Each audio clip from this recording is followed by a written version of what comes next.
Good morning. Not the brightest skies today, and they weren't yesterday either. It was a bit drizzly. But this is a 48-hour mooring, as so many of them are on the Shropshire Union Canal, and my 48 hours expires this afternoon. So the time has come to move on.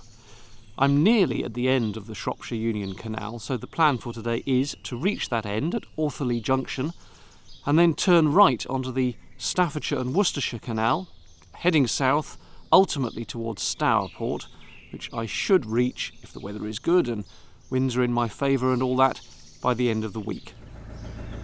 This is the place to get fuel around here. A garage on the road also has this fuel dock on the canal with diesel at great prices.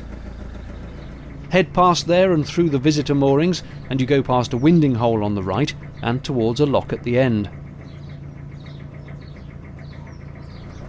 Someone here keeps an army of chickens, and you can buy their fresh eggs from the pub if I remember correctly.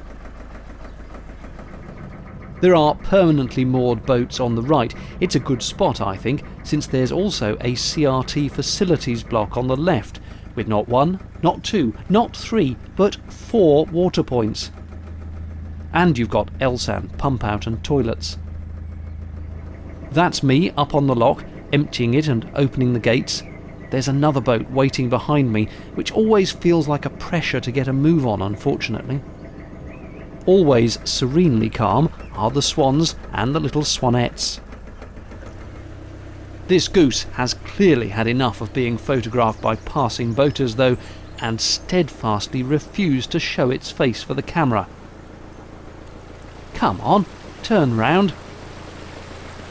Turn around, you petulant beast. Easier to capture was this unusual thing, the love child of a narrowboat and a wartime landing craft, perhaps. There aren't usually many things to watch out for floating in the canals, but you ideally want to miss great big chunks of tree like this one. Further on, 2 classic working boats moored in line. Look at the size of that cargo hold. You could get tons of coal or steel or wood or grain or whatever in there. Since they didn't have decent roads or rail when the canals were invented in the mid-1700s, you can really see what an incredible transformation they made during the Industrial Revolution. Before the canals, you just couldn't transport substantial loads of goods easily or any distance. And then suddenly, with canals, a boat and a horse could take huge amounts of stuff to the major cities in a matter of days. It was the internet of its time. Now we all scamper about in those wretched things. Let's cross that road at a dignified pace. It's the A5 between Telford and Cannock, if you're curious.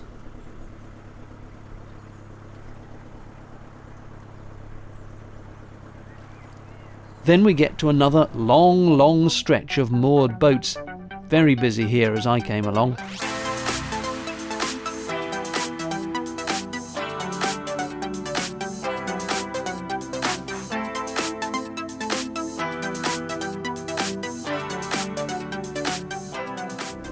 That's novel. The centre hatch slides back and down.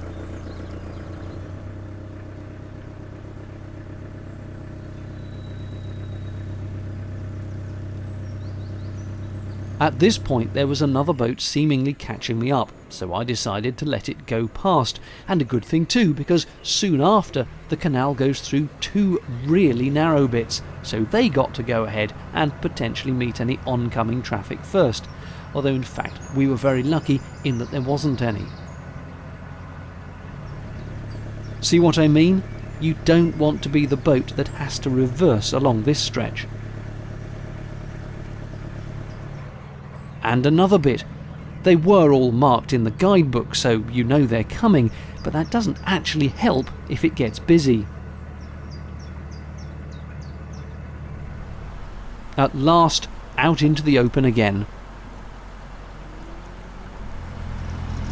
It's just gone midday and I'm about a mile away from Autherley Junction, which is in Wolverhampton, which is quite a large town on the western outskirts of Birmingham, in the middle of England. Slightly behind schedule, but not doing too badly. I reckon I'll be there in about half an hour, I guess. Been one or two bits of congestion on the way. And there is a stop lock at Autherley. I presume that's how you say it, Autherley. That's how it looks anyway. And then I'll do that right turn onto the Staffs and Worcester.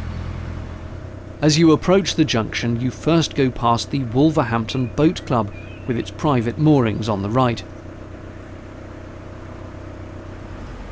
After the endless countryside of Shropshire, it's a bit of a shock to see clusters of houses once more. Right at the end there, where that bridge is a T-junction where you turn onto the Staffordshire and Worcestershire Canal running north-south. I'll be heading south. Some work's apparently getting ready. Looks like dredging, which is always good to see. And there's a little chandlery and hire boat place. This is Autherley Stop Lock. The stop locks were a way to prevent water flowing from one canal company's route to another, as the water supply was very precious. Usually they only changed the level by a matter of inches.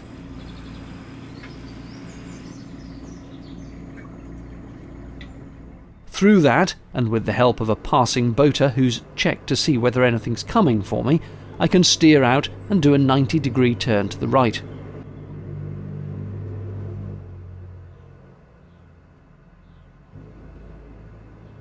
That bloke's boat is waiting to come in, and I deliberately went to the wrong side here, just because I'd swung so wide coming out it seemed a bit silly to swerve in an S pattern to get back over to the right. I just got on with it and got out of their way as swiftly as possible. With Autherley Junction done, my plan now is to go about 1.5 miles south down the Staffs and Worcester to a place called Compton Lock, where the advice on the forums is that there's reasonable moorings, so I'll hope to find a space there. In the meantime though, welcome to the Staffs and Worcester.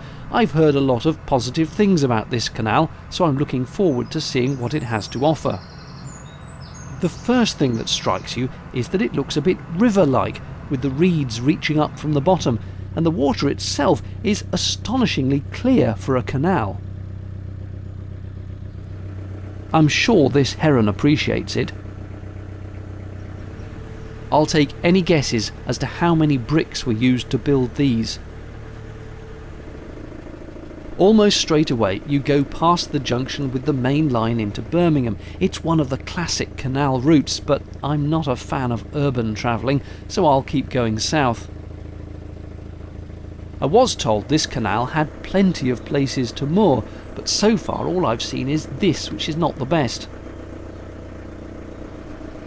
Here's an old arm or wharf now locked off. This looks peaceful enough, doesn't it?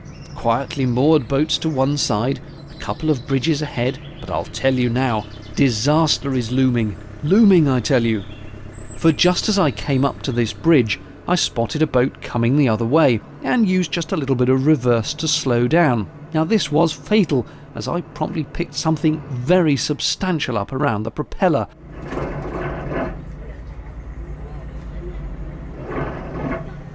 That noise is me unable to engage forward or reverse. So now I'm drifting towards the bridge, in the way, boat coming towards me, and all I know is that I have to switch off the engine and go down the weed hatch.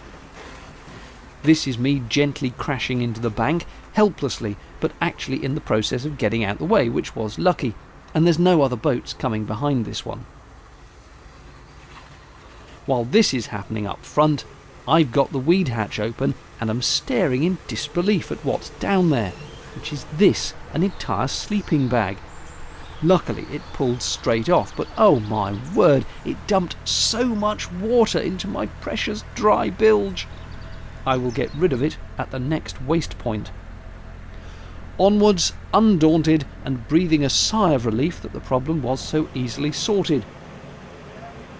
Here's the lock at Compton. All I need do is go down this, round the corner, and there should be a safe enough spot for the night. Yep, that looks nice enough. I'll go on the end there. Thanks for watching.